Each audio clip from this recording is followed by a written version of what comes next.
So ito na nga ang aking order. Super excited ako na buksan to. At ngayon nga, ito na yung gagamitin ko sa pag-voice over ng video na to.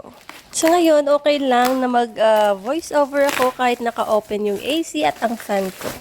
At dahil nga ang mic na to ay may noise cancellation.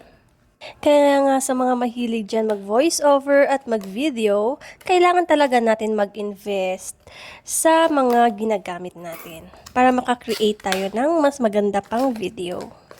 At ginawa ko nga ang video na to sa pag-unbox ko para mapakita ko rin sa inyo kung ano ang mga kasama pag bumili kayo nito. Marami kasing video ako nakita at natuwa talaga ako. Kaya hindi ko na talaga pinatagal at inisip ko na lang na gift ko na lang to sa sarili ko.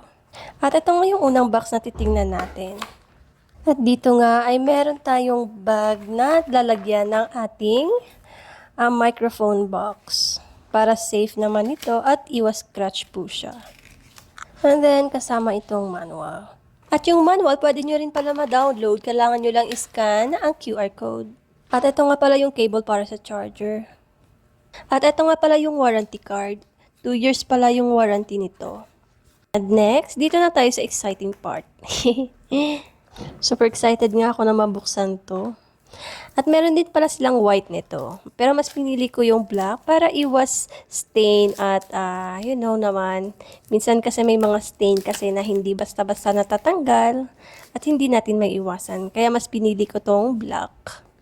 Excited ka na rin ba makita yung loob nito? Kasi ako excited na. And let's open. Tadaan! At ito na nga siya. So first, ito yung receiver niya. At ang adapter na nandito ay yung para sa camera.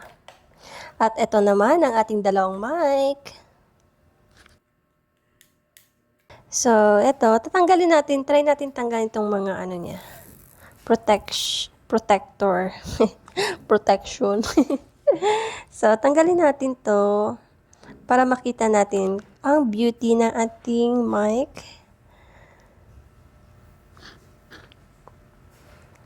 At yung dito, tanggalin natin kasi dito yung nagcha-charge.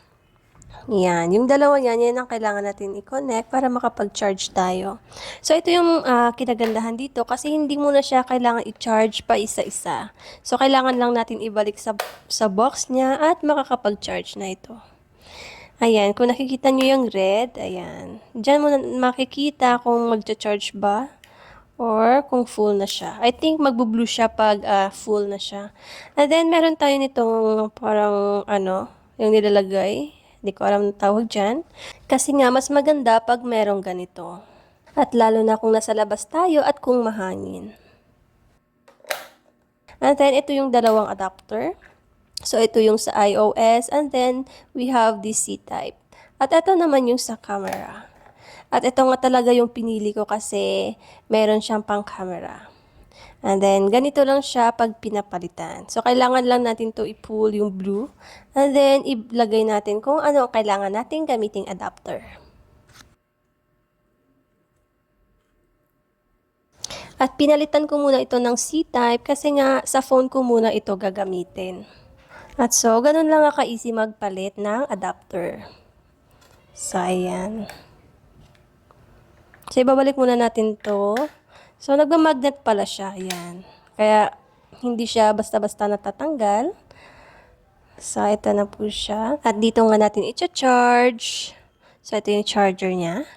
At dito, may 4 na light dito. Diyan natin makikita kung gaano karami pa yung battery natin. So, for now, this is the best choice for me. Kaya ikaw, mag-order ka na rin.